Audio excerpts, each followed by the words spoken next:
Right, then let's examine this topic in a bit more detail. Dr. Kamal Bhattacharya is the CEO of Mojo Chat. He's also Commissioner at the Pathway to Prosperity. He joins me now live in studio. Thank you for your time this evening. Well, thank you for having me. So one of the things that the report focused on is the speed with which technological change is happening. But when we talk about these things, especially within the African continent, the question often becomes, well, a lot of our work tends to be manual, low productivity, and so on and so forth. So where's the risk for automation? What percentage of, say, Kenya's job market, for instance, is vulnerable to automation? Well, look, I mean, I think this is an interesting question, hard to really answer. I think the opportunity right now is that, sure, will robotic and automation disrupt some of the traditional jobs that we have? Absolutely, but is there an opportunity to think about much more how do we bring people closer to acquiring digital skills even while they are doing manual work or while they are training and practicing for manual things? I think that's where the opportunity lies, right? And to your point, jobs will always get replaced. It's been like this for the last 200 years. But that's the difference is usually when we talk about automation, it's always presented as this stark sort of zero-sum game, right? Like what happened with ATMs 2 or 3 decades ago. You put in ATMs and people are like, well, but what happens to the bank tellers? They're still there. Exactly. And it's not just that. I think with this kind of the digital economy will bring new opportunities. They will bring new kinds of jobs. They will, and people will have the ability to create new kind of jobs, new kind of perspectives on what to do with technology. But the key thing, of course, is that they have to have access to it, and we need to find, as a society, a way to literally train people how to use the technology. I mean, today we know that 80% of the population actually lives under a 3G connection. Only 30% of people literally use the internet. Mm-hmm. So there is a huge gap that we need to bridge, and sort of the traditional way of thinking will not work unless we do something different. But what should be done differently? Because the statistics you mentioned are things that we're familiar with. We know that there's a coverage gap. In sub-Saharan Africa, it's roughly 470 million people who are offline, just on mobile internet access. But are governments willing to make that leap forward and say, we will invest in this because it's a public good, because it's a public service? And of course, looking at the labor side of it, are governments willing to invest in retraining their labor pools and preparing them for the sort of disruptions that you're talking about? It can't be the government alone. In the Pathways program, in our manifesto, we talk about a new digital compact. It's a conversation, it's a multi-stakeholder conversation between governments, between the private sector, and between civil societies. They have to come together not from the perspective of PPPs, which is a contract really, right? But from the perspective of inclusiveness. We have to put the people first that we want to impact. Think about a simple example, technical and vocational educational training for a mason. Yeah. I just visited, Step International, which is a startup that creates tools, ICT-based tools, where somebody can look at, if you want to be a plumber, a pipe, how it actually looks like, move it around, purely theoretically on the screen for people from marginalized communities, and at the same time, they apply the same things in the practical workshop.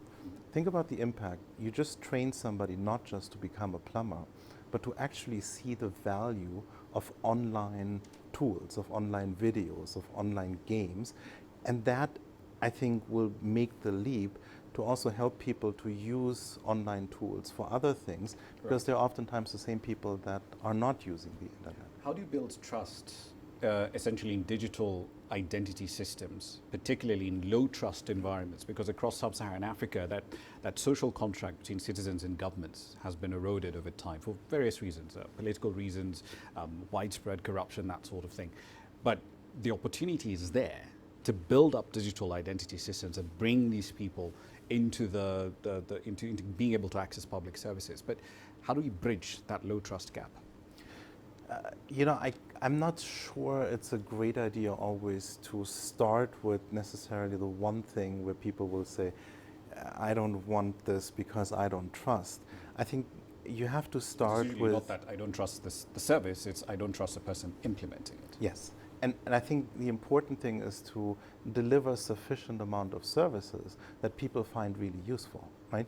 I mean, see, what are the useful services, for example, for the poorest people here? You know, what are the useful services for people who live in sort of semi-urban environments, like, you know, getting a driver's license or things like this, right?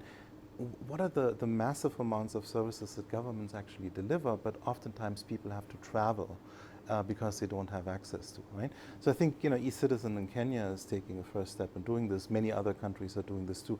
But on top of that, you can introduce sort of more stringent mechanisms like digital identity services because you've started to build that relationship on things that are valuable to the customer. See, we don't use internet services, even in the middle class, because we want to, because we use them, because they give us value.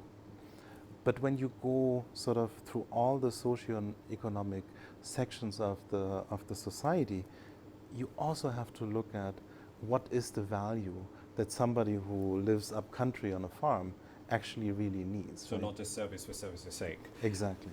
One last question for you. As we move into providing a lot more services online, we have this massive collection of data that's now coming through into the system.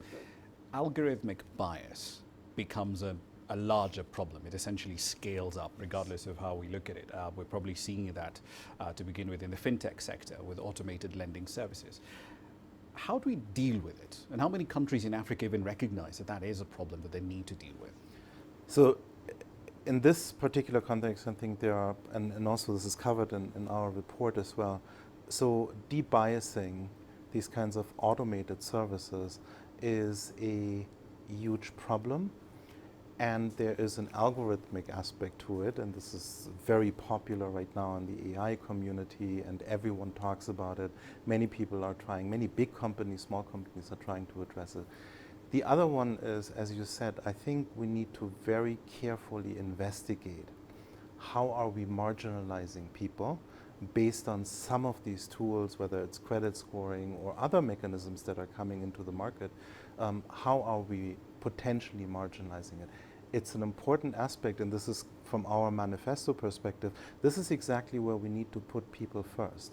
Yes, the technology can do great things and give you access to credit, but it is the job of the private sector and the regulatory mandate of a government to say, okay, but make sure that we have a deep understanding of whether we are marginalizing something like some segments of the population or not. That would imply, though, that at some point you would have to know how the algorithm works. But for entrepreneurs, they would say, well, that's my secret sauce. It's like Google opening up their algorithms and saying, this is how our search engine works. Will they do that?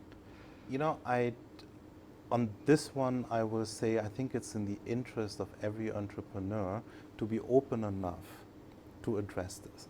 You know, see, you cannot, and even in Google's case, see, we have this debate globally right now because people are appreciating that this is a problem and it's a hard to tackle problem.